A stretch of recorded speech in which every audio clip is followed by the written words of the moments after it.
Hello, everyone. Hi, Tia. Hello, hello. We have finally made it, despite our busy schedules, for a change, for a business, for a Christmas special this time. Right. Obviously.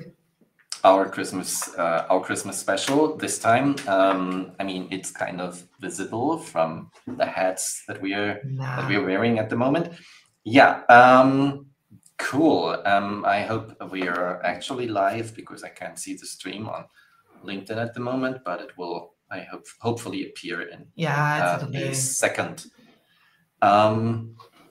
Great.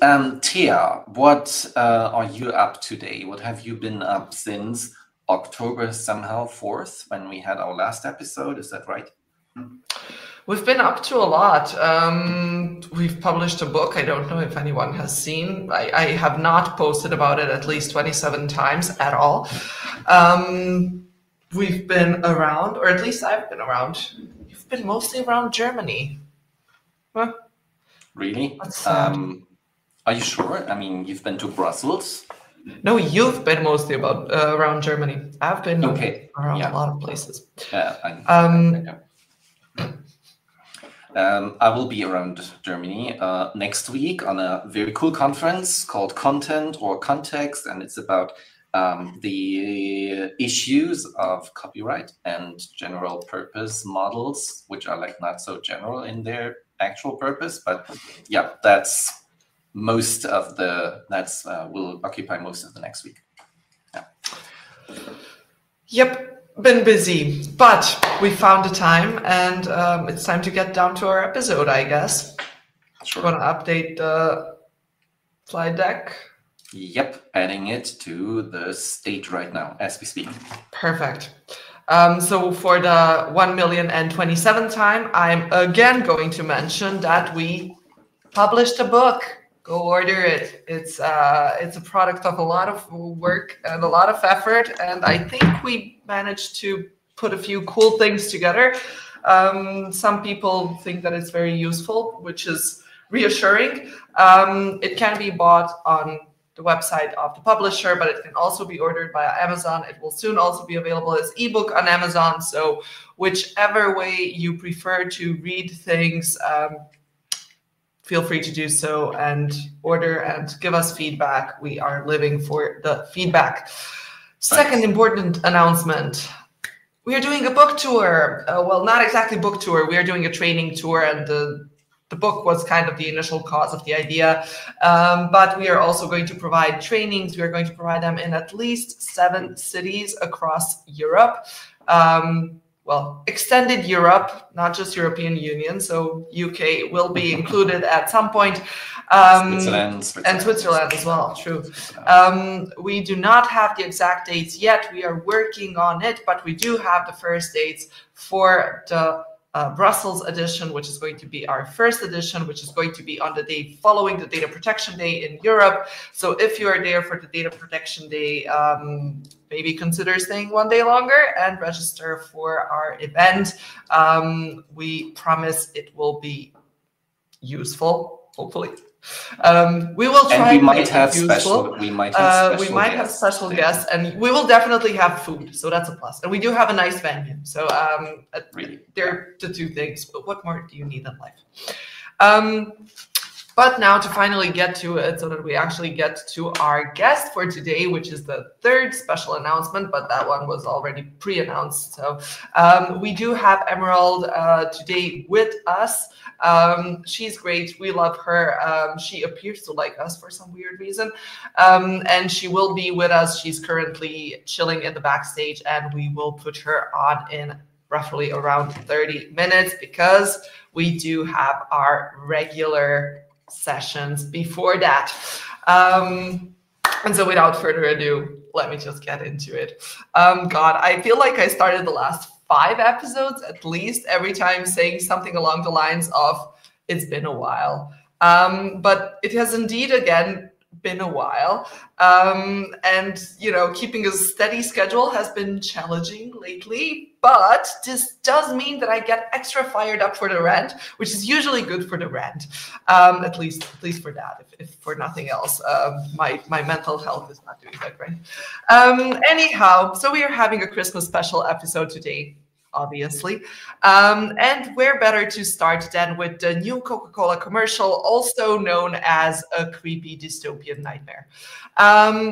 So 3 AI studios, Secret Level, Silverside AI, and Wildcard joined forces using 3 generative AI models, pardon me, 4, Leonardo, Luma, Runway, and then Kuno in the end, to collaboratively destroy what remained of the Christmas spirit in today's society. And people are not happy about it, let me tell you. So some people criticize the quality of the video, which is, you know, personal opinion for an AI generated video, honestly not that bad. And much more importantly, that is completely off the point here, okay? The point is that an almost 150-year-old brand whose commercials always had very deep messages following the zeitgeist, very nice German word, by the way, so the spirit of time, and now instead of leading with example, they kind of single-handedly try to burn everything down. Some of the disappointment fans posted comments like, I feel like I'm watching the death of art and our planet unfold in front of my eyes. This looks like a poor imitation of the typical Coca-Cola Xmas commercial. That one I can fully agree with. And up to even calling it a creepy dystopian nightmare. One of my favorites was from James Vargas McLean calling for a Coca-Cola boycott, stating that with this creepy AI spot, Coca-Cola can no longer claim it's always the real thing. Fun fact, despite the AI-generated content, the song does still go along the lines of it's always the real thing. Yeah, not really. And the situation is slightly escalating, especially on Reddit, where the disappointed fans are taking the whole horror story, yeah, a few steps too far, maybe. Anyhow, really bad move for Coca-Cola. In the meantime, their vice president and global head of generative AI, Pratik Thakkar, explained that the company is bridging its heritage with the future and technology with this ad, as well as stated that this saves time and money and therefore it's a-okay. I'm not sure, Pratik. I'm really not sure, but you do you. And speaking about creepy, not okay things, we are moving on to the next company, which is in this case Microsoft, whose Outlook is now making automated tone suggestions. Good thing they still don't do automated voice analysis and then suggestions, because my alarms would be ringing over here. So anyhow, a user reported on Mastodon that Outlook is voluntarily offering her tone change suggestions. No, Outlook, I do not want to change my tone. I want people to know that it is, in fact, Python script from hell. Thank you very much. All jokes aside, the amount of apps and websites that have been pushing at me their brand new AI features is getting ridiculous. If I want an AI feature, I will search for it and I will manually turn it on. When did we start getting this all twisted around where I have to fight off the features that keep on jumping at me? Not okay, guys. Seriously, not okay. But enough of that, and time for some more serious, albeit equally creepy stuff, if you ask me. A research team led by Lund University has developed an AI tool that traces back the most recent places you have been to. According to the scientists, it basically acts like a satellite navigation system, but instead of guiding you to your hotel, it identifies the geographical source of the microorganisms on you. Nothing creepy there. The thing goes like this. So they can use the bacteria that is on you to determine whether someone or you have just been to the beach, got off the train, or in the city center, or maybe taken a walk in the woods. And it doesn't stop there. They can actually determine which part of the city you were in. So in Hong Kong, the team pinpointed with 82% accuracy the underground station the samples came from. And in New York City, they could distinguish between the microbiome of a kiosk and a handrail just 1 meter away. That sounds Not disconcerting at all. Iran Al-Haik, biology researcher at the university who also led the study, is optimistic that this is just the beginning of a whole new era in forensics. I, on the other hand, am completely creeped out. Anyone up for rewriting the AI Act?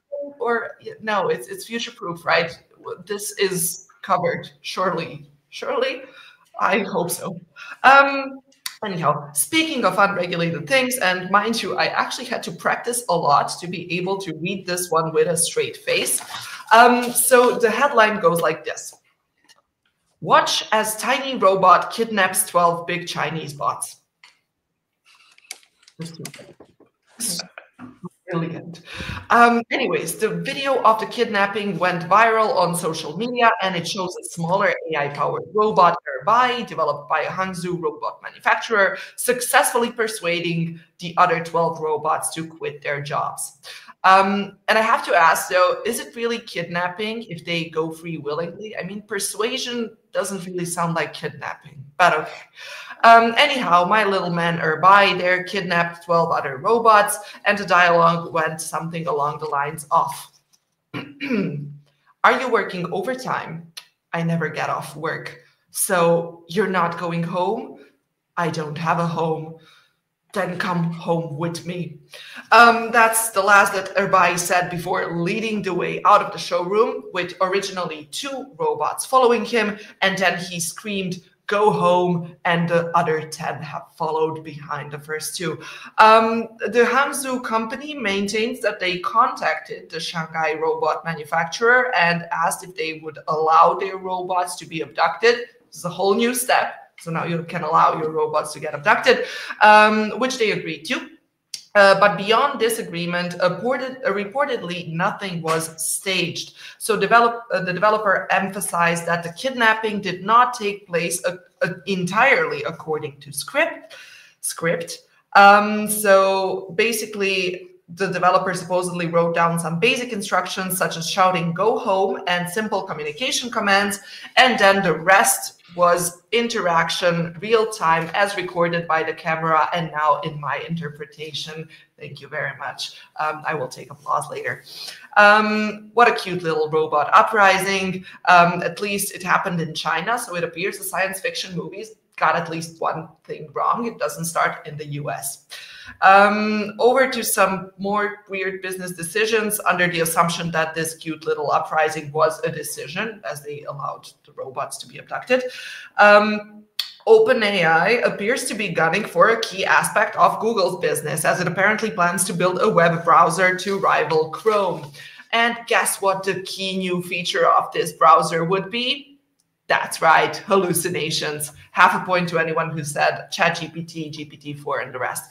The fact that LLMs are not and should not be search engines is hardly a surprise. I mean, even the tech bros are aware of it. So Jensen Huang, NVIDIA CEO, said in a recent interview that today's AI does not provide the best answers, which is put very mildly, and says that we are still several years away and need more computation power to get there, which I'm sure he will gladly sell them. So if you won't listen to me, please, for crying out loud, listen to Tech Taylor Swift. And for anyone who doesn't get the Taylor Swift pun, I'm very disappointed. Go back and listen to the last episode and the last rant. Thank you. Anyways, despite the fact that this is still in the far and mostly hypothetical and very uncertain future, it appears that the problems related to Chrome might be piling up for Google.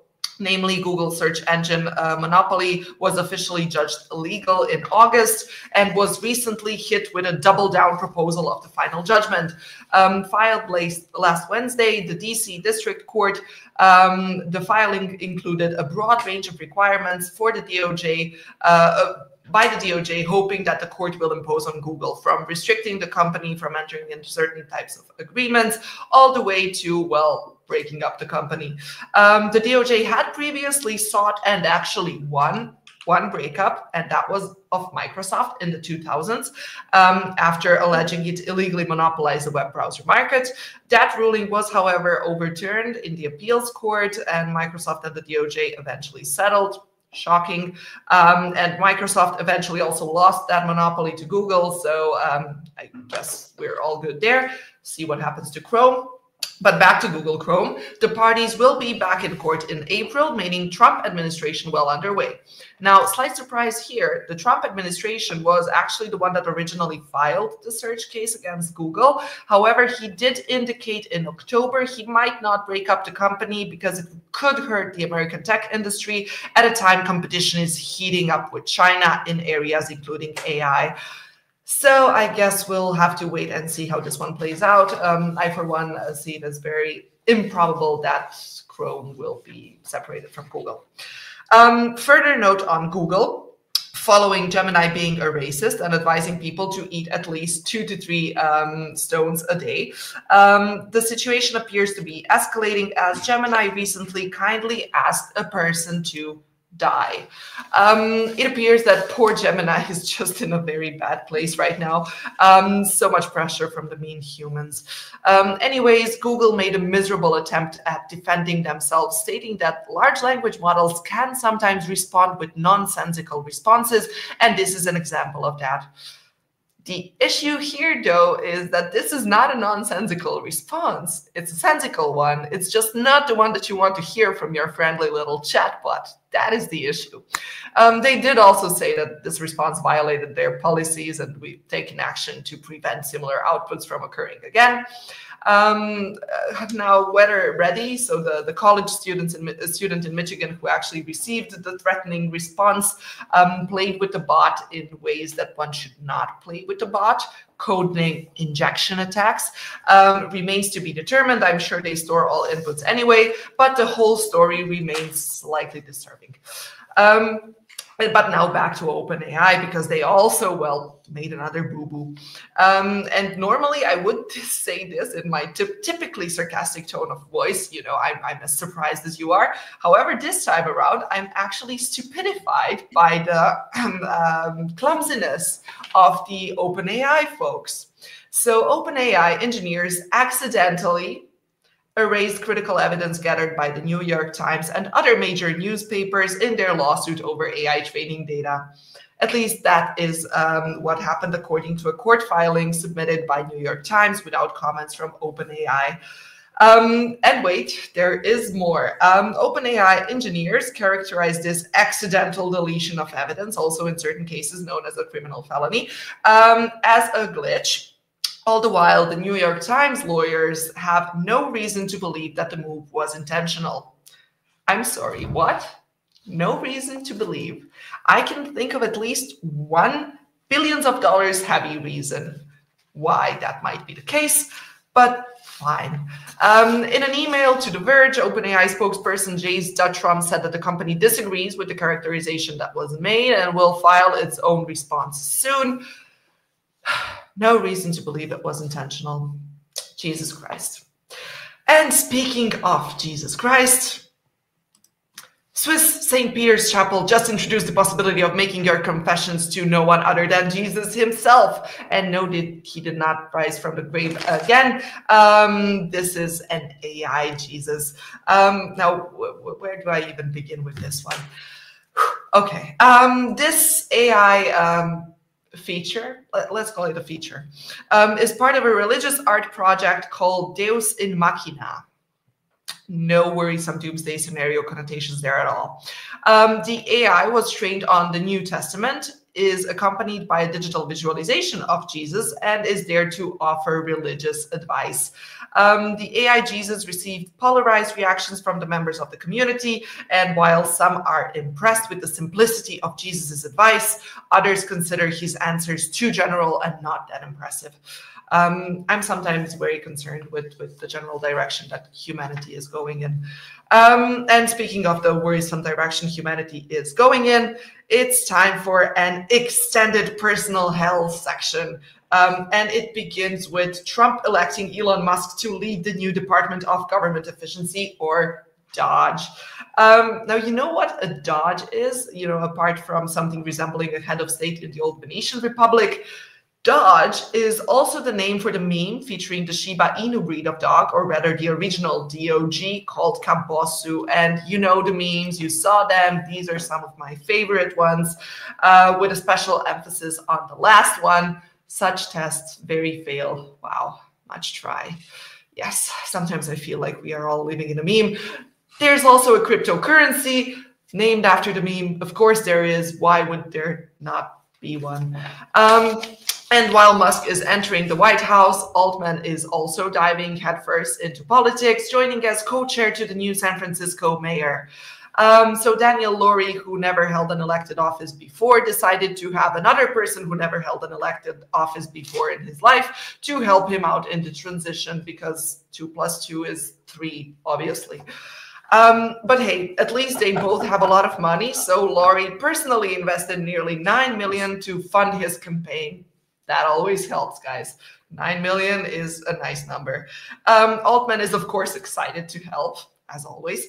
And by the way, Altman is not the only tech bro in the picture here. Ned Segal, Twitter's former CFO, is also on the transition team and also did not hold an elected office in his life ever. But now it gets really interesting. So Segal left Twitter after Musk took over and is also heavily interconnected with Lurie's businesses. Yes, more of them.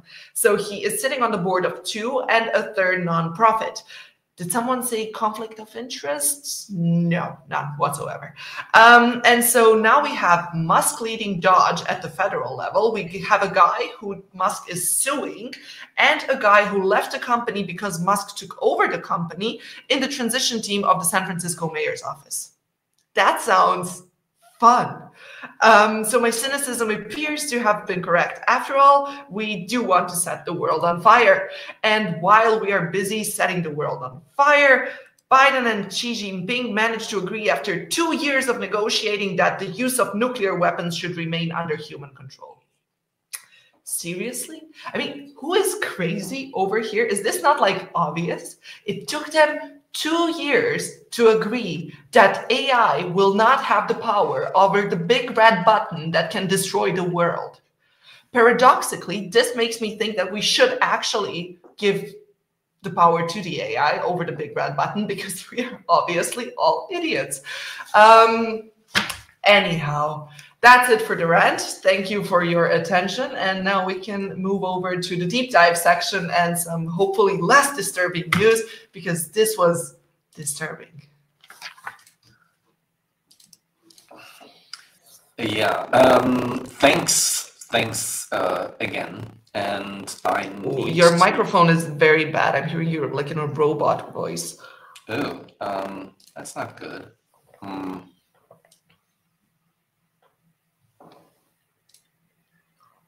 Going with the good old trying to turn it on and off again.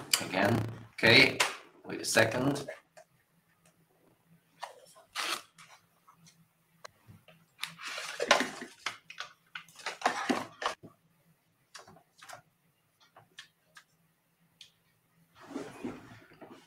Better now? Yes. Okay. Okay, that was the turning it on and off again. Yeah, I mean, couple of comments on the latest news on San Francisco and the US. I'm gonna spare me any comment here. Yeah, and yeah, thank you, Carrie, for that comment. So you can see the screen here. So back to something completely different. Let's turn to the fascinating world of the waves, or more correctly, beneath the waves, where researchers are uncovering new ways to monitor fish populations using sound. That's a weird hobby to follow the machine learning developments in this field, the hobby of like Tia and I both share. So many species of fish produce low frequency sounds, such as grunts or pulses, and they can reveal valuable information about their presence, behavior, or population trends.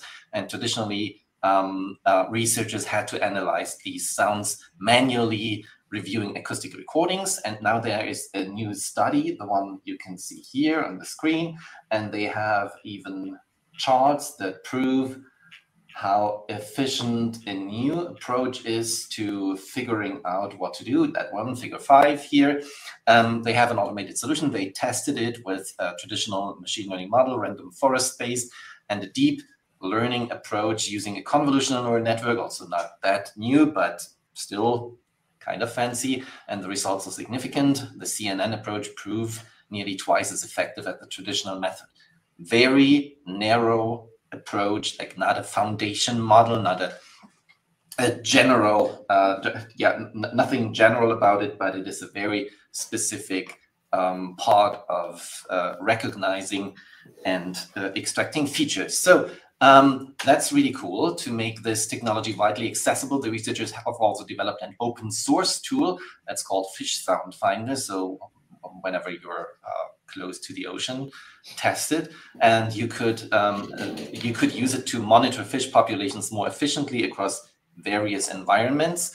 And that's an exciting advancement that offers valuable insights for understanding and protecting underwater ecosystems. However, it's hard to ignore the likelihood that some less than ethical fishing companies will find ways to exploit it sooner rather than later. Progress often cuts both ways.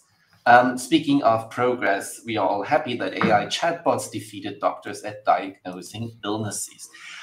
Stanford researchers recently published a study in the JAMA Journal of the American Medical Association evaluating how physicians with and without access to ChatGPT-4 performed on diagnostic reasoning tasks. Pay attention to the exact wording, diagnostic reasoning task. So the study here, that one, the study's secondary finding that ChatGPT outperformed both groups of physicians caught fire after the New York Times, the article you just saw, published this article on November 17th. The claim, however, is fundamentally flawed, as is the study itself, and there's a guy debunking all of that. I checked it. I double-checked it, and there's also a lot of noise in the web about this article. So let's go with the most obvious points of critique here. It's a very tiny sample size. The study's conclusions are based on a sample of 6 physicians. That's an absurdly small number to draw any meaningful conclusions. Then the misleading focus. The study measured diagnostic reasoning, not diagnostic accuracy. So there's a difference, and the difference is critical, maybe life and death. So, but the New York Times completely misrepresented this distinction, and now we have, media going crazy about doctors being replaced by ChatGPT. So also insufficient training. People in the study did not know how to use ChatGPT, which is good, I think.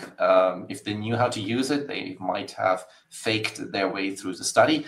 And also asking ChatGPT whether this is like an actual illness or not is maybe a little bit not complex enough as compared to the reality of the medical practice. Well, the problem here is that by amplifying such a deeply flawed study, the New York Times has turned scientific speculation into sensationalized misinformation. And speaking of misinformation and risks from LLMs, as an accessible, very accessible introduction to AI risk assessment, given the current fixation on large language models as the epitome of AI, why not start with OWASP's newly released 2025 top 10 list of LLM risks? Goes from prompt injection, sensitive information disclosure, supply chain attacks, model data and model poisoning, improper output handling, excessive agency. That's the one I like the most. And then misinformation and unbounded consumption. Very cool risks. And unsurprisingly, many of the risks focus on data issues. Which explains why the EU and the European Standardization Organization, CEN and CENELEC, are heavily focused on addressing these challenges. They've got a report of about 60 pages, 61, 62 pages. That's quite impressive. And they are detailing a range of issues and solutions, from leveraging existing standards, ISO/IEC standards, to developing new ones, and CENELEC ones, more adapted to the AI Act regime with the fundamental rights, all while aligning those requirements with the AI Act. So this report, if you're working in this field, this report is a must read if you can afford it, because it's not free, unfairly, but it's offering valuable insights, as we usually say, so into the practicalities of the AI Act compliance. And for those of us diving into AI compliance with no prior experience, it's a glimpse into what lies ahead. And by those, I mean all of us.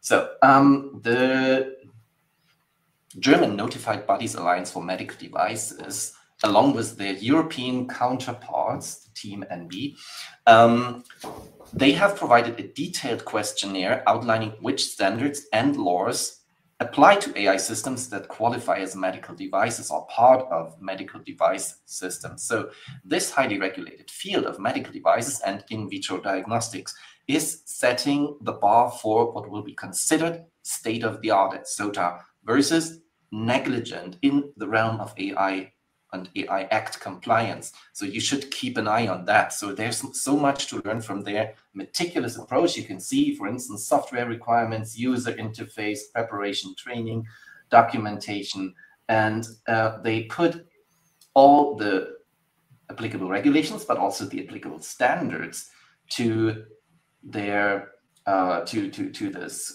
questionnaire. So it is really, really helpful. And if you're working in AI procurement, this one could be a lifesaver. Yeah, so, and coming to an end, so critics have long pointed out AI issues, especially hallucinations, biased training data, a tendency to simplify human complexity by like fitting it to an average curve. But now PR firms are upping the stakes. Rudderfin's new tool, RFAIO, or FRIO, whatever this should mean, it's designed to manipulate large language models' outputs, injecting promotional narratives to influence how AI answers public queries. So they promise to optimize brand mentions and influence LLM responses, effectively bypassing traditional gatekeepers like journalists or search engines by crafting AI-generated outputs that appear neutral and credible. PR firms, they aim to shape public perception without the scrutiny of editors or fact-checkers. So that's a cool trend, I would say. A bit risky, but why not? So what we are seeing here is the start of an arms race to control AI's narrative power, AI always meaning the generative parts, where the biggest players dictate the information the billions on this world consume. Is this predictable? Yes. Is it concerning? Yeah, without a doubt. And it must be a coincidence that misinformation ranks 9 on the top 10 list of LLM risks at OWASP. Well, last words on that part, on this topic. If people genuinely cared about transparency and truthfulness and accuracy in digital content, there might be real solutions. In fact, NIST's draft AI 104, it's from April this year, outlines promising technical approaches to improving digital content transparency. But let's be honest, when the liar's dividend pays out in millions of dollars and election victories, fairness and transparency are unlikely to flourish.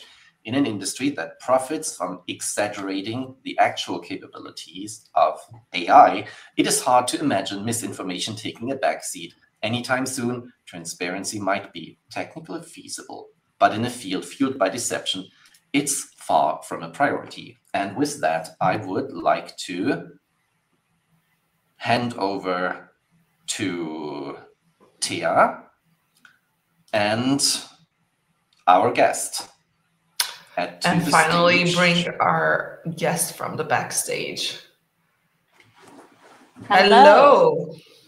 It's good to be here. I don't know how we're going to top this. Like, I feel like I'm glad I'm sitting down. Where's your headband?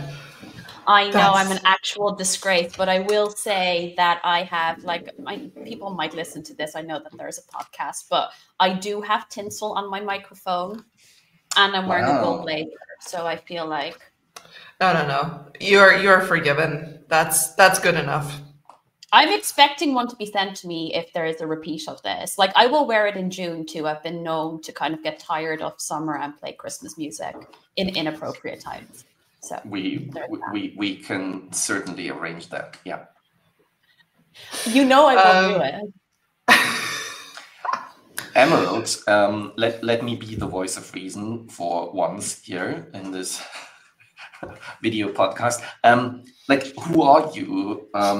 where do you come from? What do you do? Why are you here? What are you doing? Why do you like AI and governance? And like, I mean, don't you have a job? Okay, you never said that. That's true. I inferred from your profile. Yeah, I mean, tell us a little bit about you.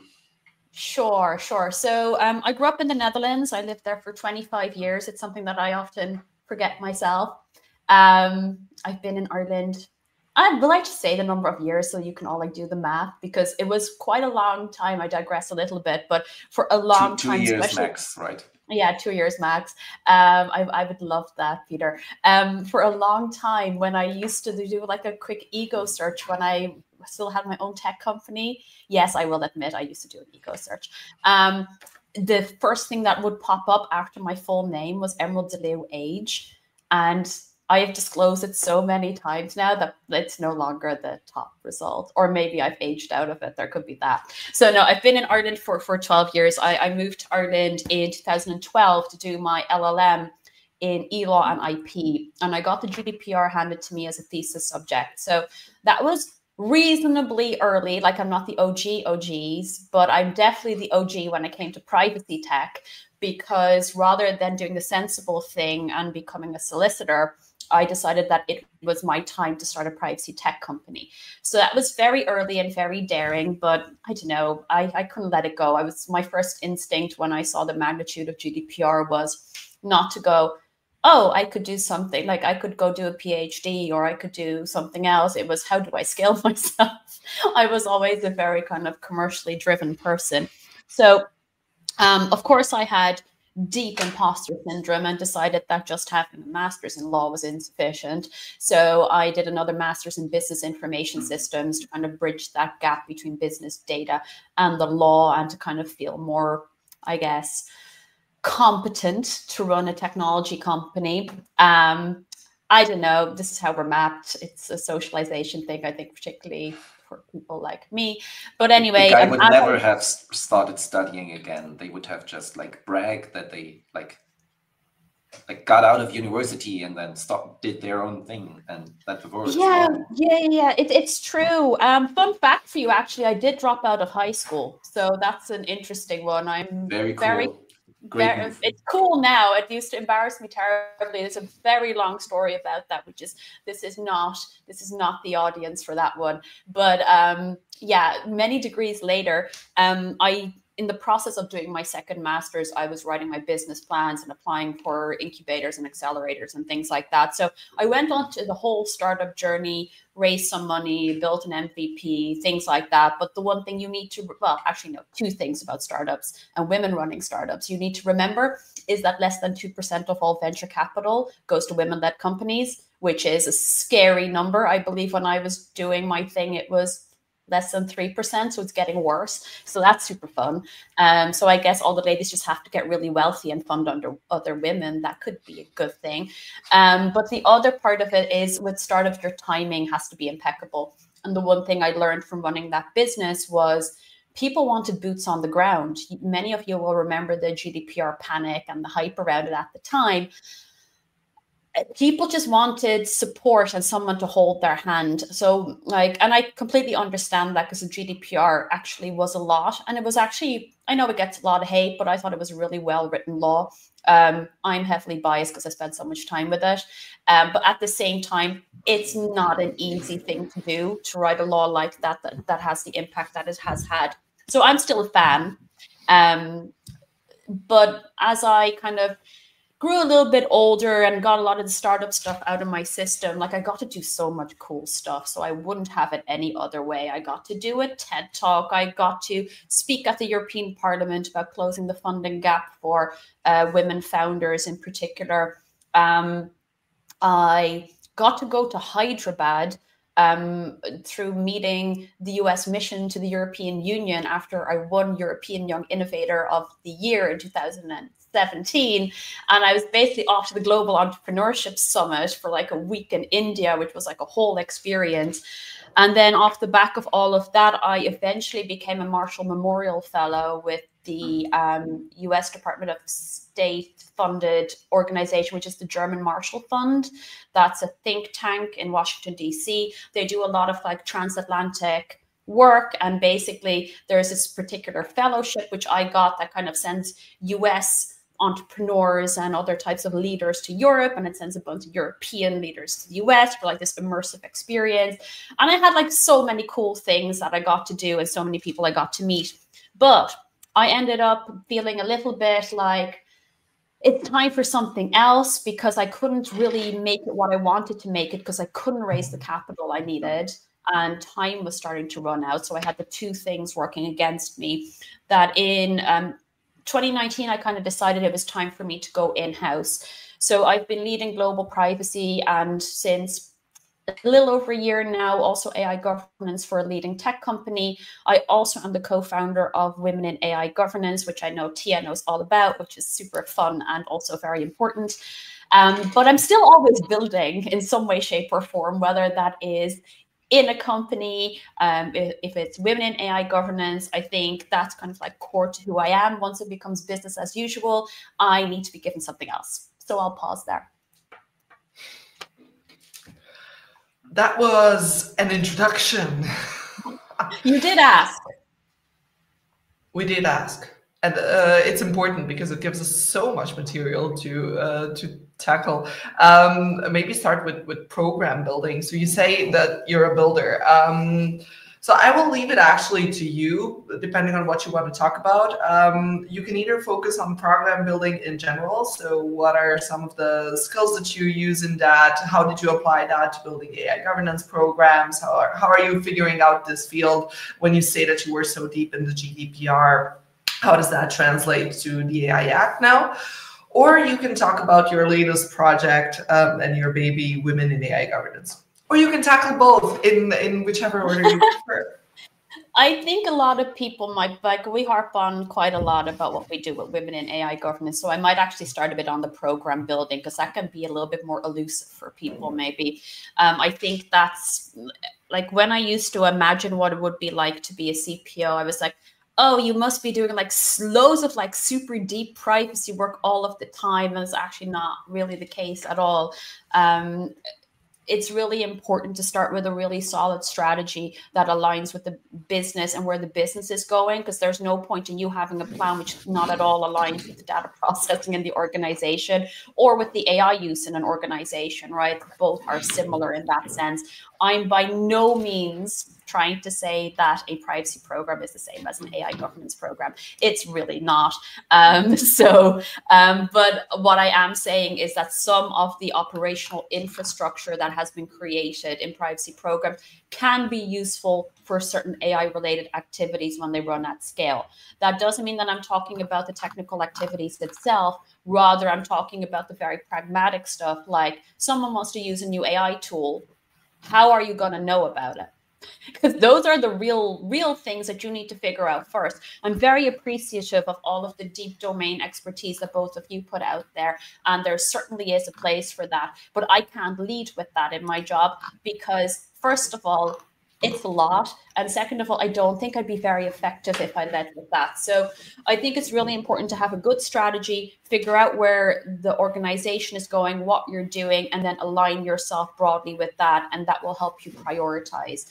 Obviously, we've all heard the story about doing inventories. We have to legally do them. But I think a lot of building programs comes down to putting in place the right team, separating operations from projects, ensuring that you don't think that everyone needs to be a lawyer, as much as lawyers are really important. And I can say this, I have law degrees. So really important skills, but there is so much more to it that already apply to privacy too. Like you can't just throw the book at someone. It's not going to work. A lot of it is actually a reasonably technical analysis of what is going on with the technology and being able to do a really solid risk assessment of that. So I think having a really good understanding of business and how businesses work, and therefore also how teams can operate, is really important. Because when I think about these programs, I really put them into the different buckets. Like, you can be building with subject matter experts, program and project managers, good business sense and strategy. But once it's built, it becomes operational. That's a whole different kettle of fish, because you can have the best policies and processes in the world. There's no one on the other end. No one's keeping it up to date, or no one is at the other end of a process to make sure that if someone requests something, it actually gets dealt with. That's not helpful. So learning to deal with scale is really important. And those are some of kind of the critical aspects of that. And then there's really good communication and soft skills, which we don't talk about enough, and we call them soft skills, which I always find sort of offensive. We are always very focused on people in STEM. And yes, we absolutely need people in STEM, but we also need people in the humanities, which is really, I think, becoming increasingly important with AI. And I think you need a good combination of cross-functional talent with some business acumen so you can actually meet your stakeholders where they're at. And I think this is the boring stuff that no one wants to talk about. That's not at all boring. And I mean, to not to kill the mood of those trying to get familiar with the topic more deeply, I would say we are, like, maybe contrary to what other people might think, we are not successful with like deep dives and domain knowledge. In the past, we have helped research and development companies that nobody cared about, and still nobody cares about because they are hidden. You can't see them. And I personally think that a lot of the hype around AI systems will die down over the next 2 years, because there is not that much work for that type of, okay, Tia and I, we have different opinions on that, but like quite the contrary. I know that like dealing with people's beliefs, people's wishes regarding AI systems, which is currently generative AI and not the hard technology, that this is more important than like whatever, knowing accuracy definitions under the AI Act. I'm completely aware of that. And whenever we currently talk to clients, big or small, what you just said is what is important to them now, not what we do, not what we might know about it. So, and that's like really about the timing that you mentioned. Like timing is extremely important for startups, but it's also important for advice. So, well, thank you for this lesson in setting priorities. I think that you need both, right? I always harp on about your expertise should lie in knowing when you're not the right expert.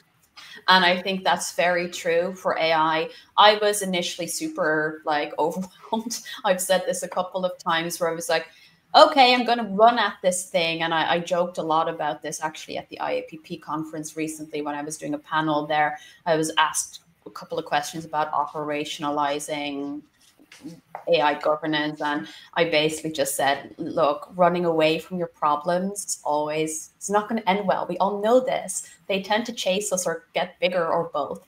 So I think you always need to run at the problem, stop the bleeding, put in place some basic controls so that things don't go horribly wrong for you.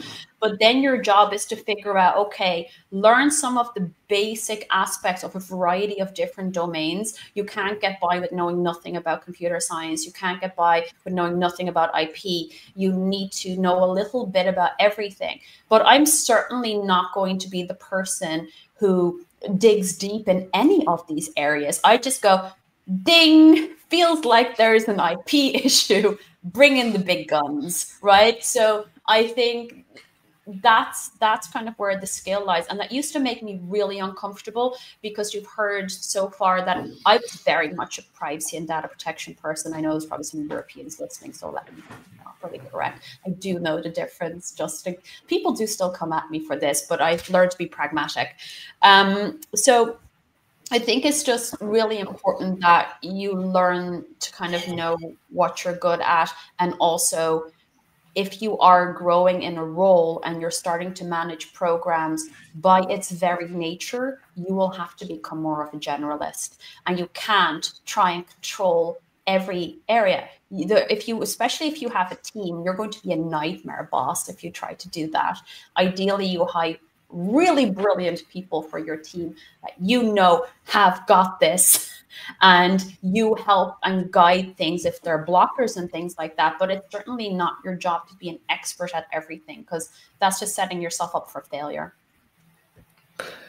And I mean, up to your or adding to your point that you need to know a little bit about everything. I mean, Peter and I preach interdisciplinary teams like it's our life's mission to actually convince companies that they need more experts. Amen.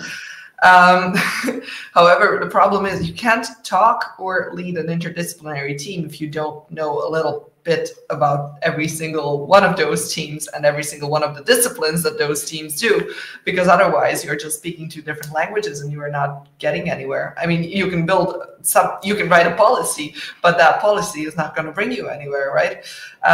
So to your point, you need to know a little bit about everything, but then again, you can't know everything about everything because we are still, unfortunately, all humans. And until I get an AI brain inside of me, I do have limited capacities. But definitely interdisciplinary teams and kind of having this bird's eye perspective seems like the crucially essential skills to even start beginning to draft an AI governance program, let alone operationalize one.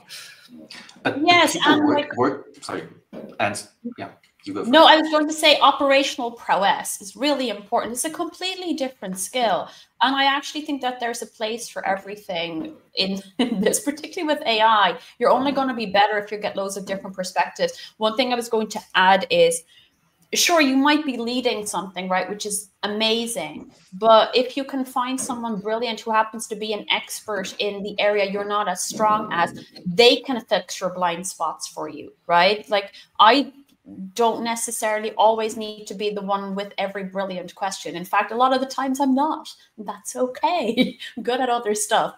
But I think making sure you surround yourself with maybe the things you're not as strong as, make sure that the right questions get answered. And trying to go it alone is just not it. It wasn't it with privacy, but it was more doable. Whereas with AI, I don't think that's doable at all. So people working in this field or starting to work in this field, or students thinking about working in AI governance or compliance, where should they start? What should they do to get up to speed? What should they focus on? I'm hearing a lot of German lawyers taking additional courses in computer science, which I think is interesting, but also a complete waste of time. Others trying to look for specialized courses and then ending up in the arms of these training service provider octopuses that are killing people and extorting money from them for subpar trainings. So I have actually no idea, because people ask me and I tell them, well, there is no shortcut to knowledge and understanding, so go read a book. But that's not helpful, because I don't know which book. I can't suggest that many books. So maybe you have the solution. Sure, Peter, I'll get right on that. I have some ideas. I think let's get. I think it's the wrong question, right? I want to get into AI governance. Where do I start? Is even a broader question than I want to get into privacy. Where do I start? So I think you need to ask yourself, what is the type of role you want? I think if you can get involved in any way, shape, or form in any type of AI governance role, even if it's a really junior one, or in a team that's working on this, or a team that's working on AI in general and has to deal with legal people and AI governance people, or whatever they're called in the organization, because it's such an evolving and dynamic area, right? I'm only now seeing roles appear in industry. I think that will increase in the next year, just as a prediction.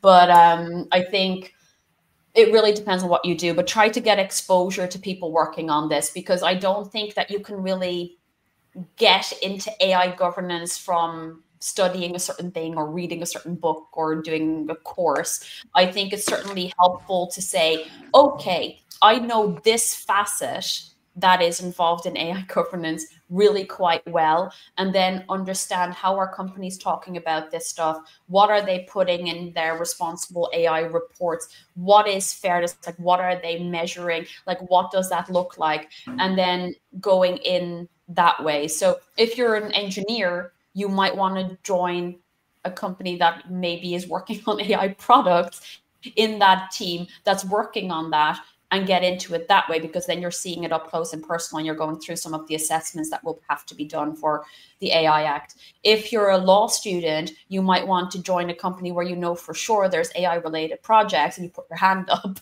and you go in. I think those are different options, but there's generally no real quick fix. And I think it's too vague a concept at the moment, if I'm being super frank with you, to say, oh, go here and you'll be fine.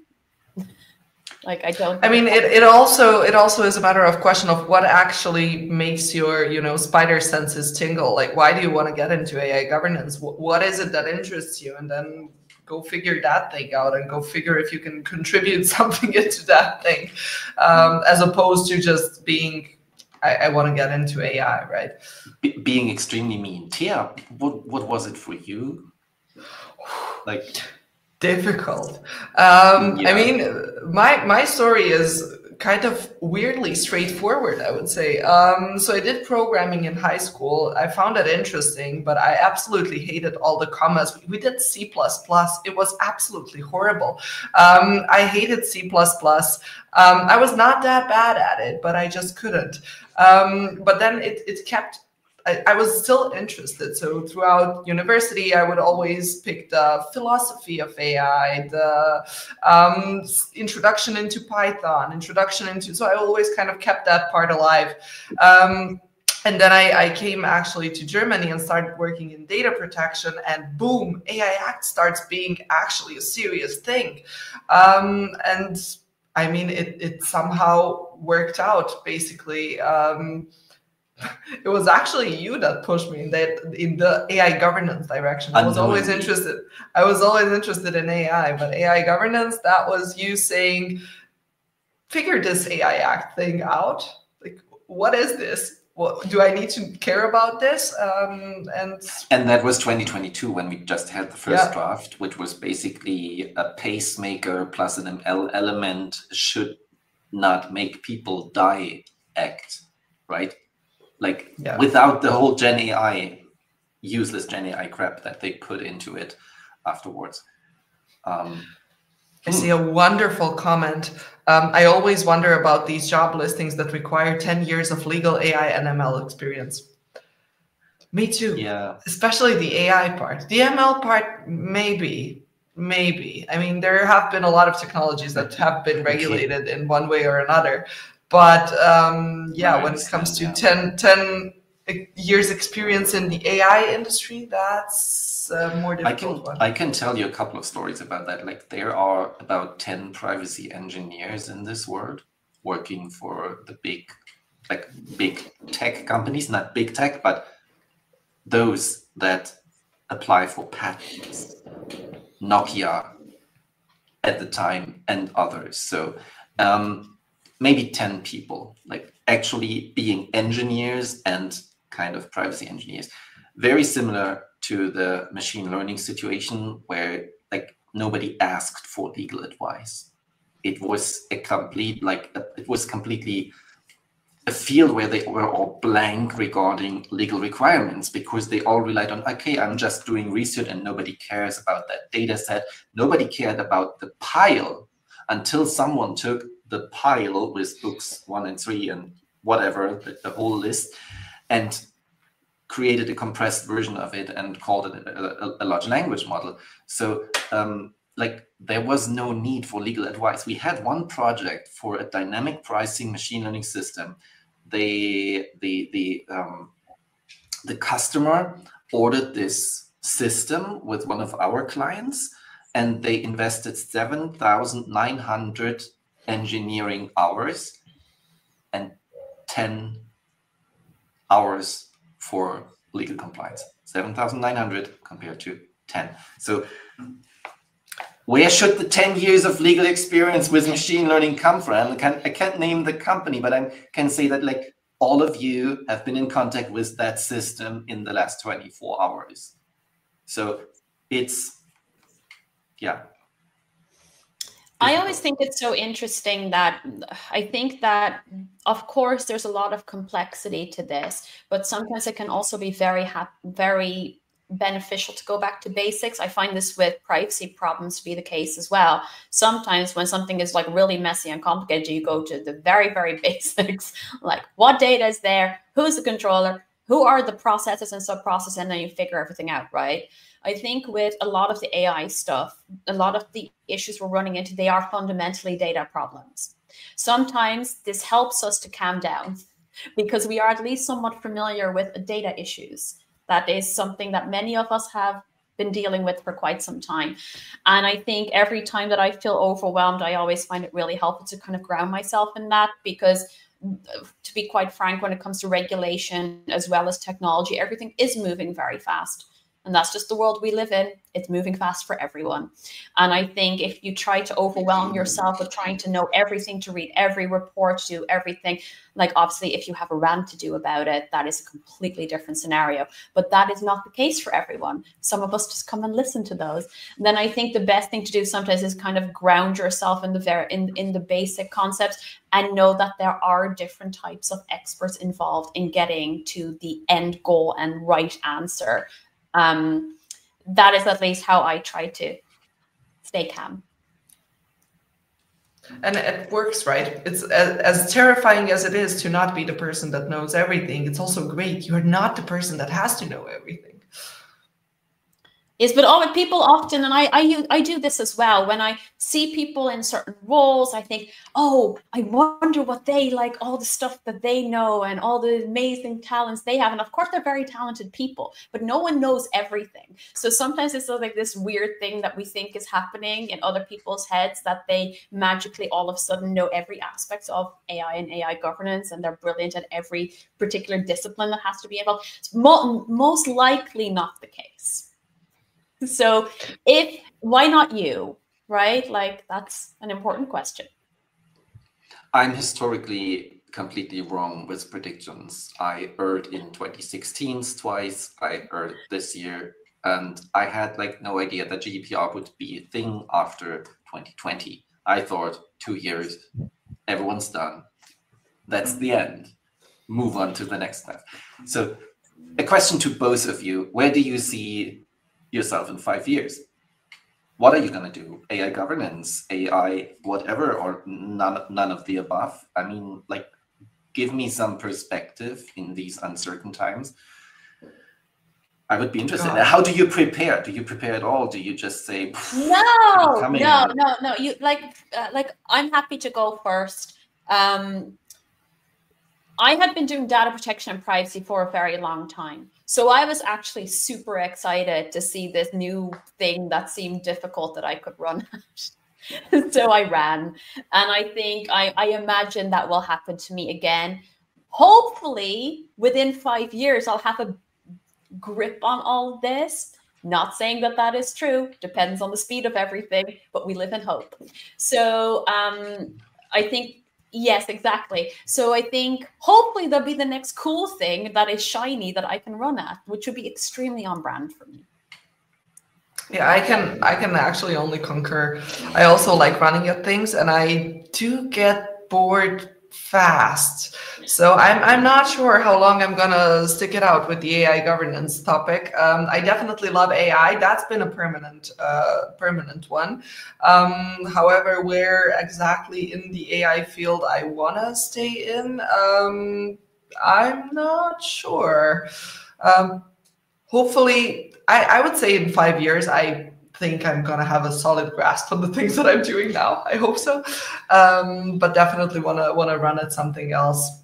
I can't imagine doing this for over 5 years. It's too much.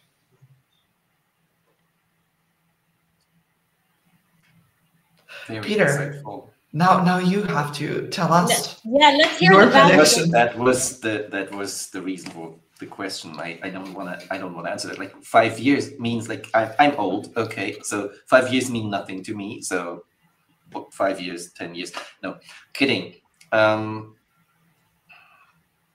not that optimistic. My predictions, which are usually wrong, are like the whole AI topic will kind of disappear.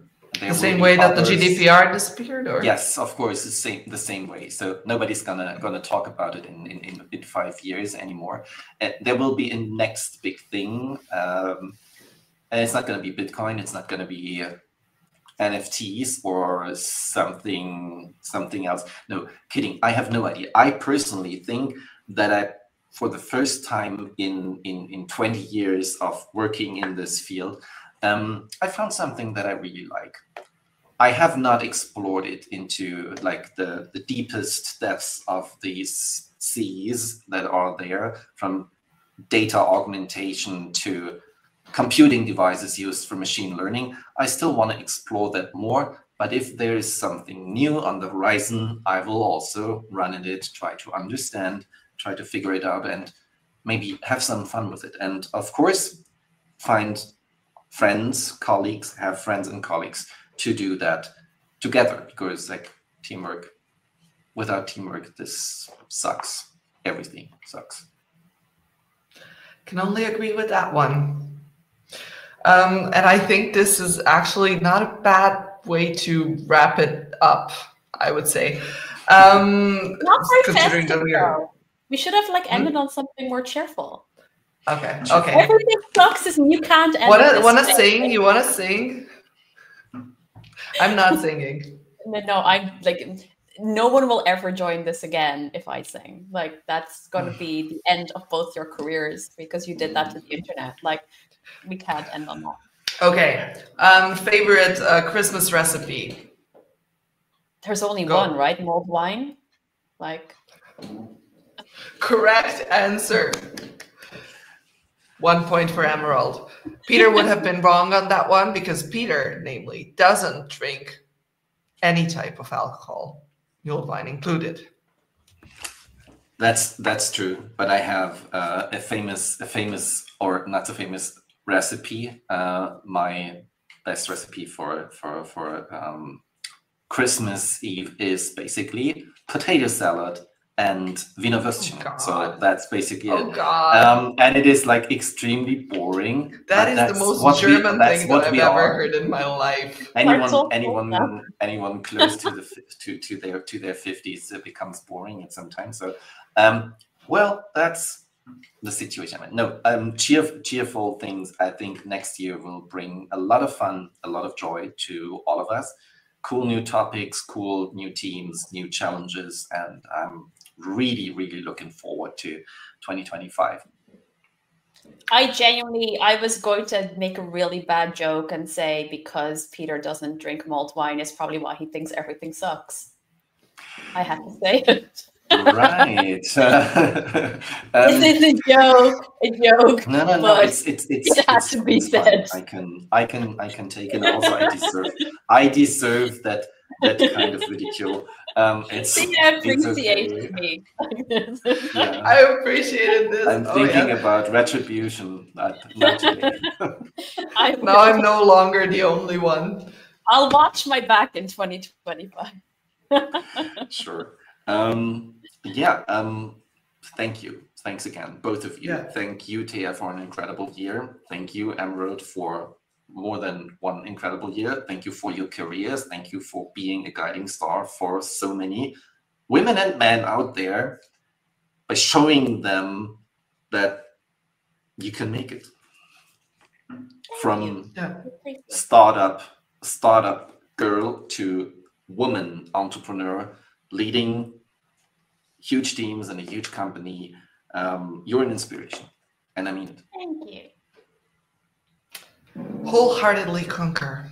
And that's why it was also such a pleasure to finally have you on, to finally make this work. God knows we've been trying for a while.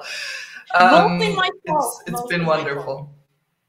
Yeah, when people run teams and companies across the world, it's kind of difficult to find time for things like this. But I'm super glad that it did happen, and I'm super glad that it happened for our Christmas special, slightly less serious than usual, which was, I think, exactly on point for having you on as a guest.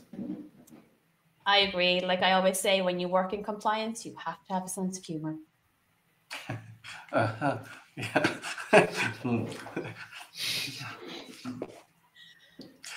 Thank you. And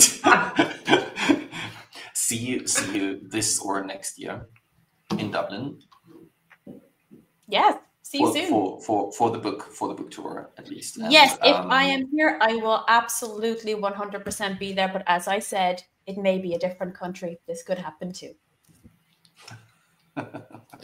Take care. Thank you, Emerald.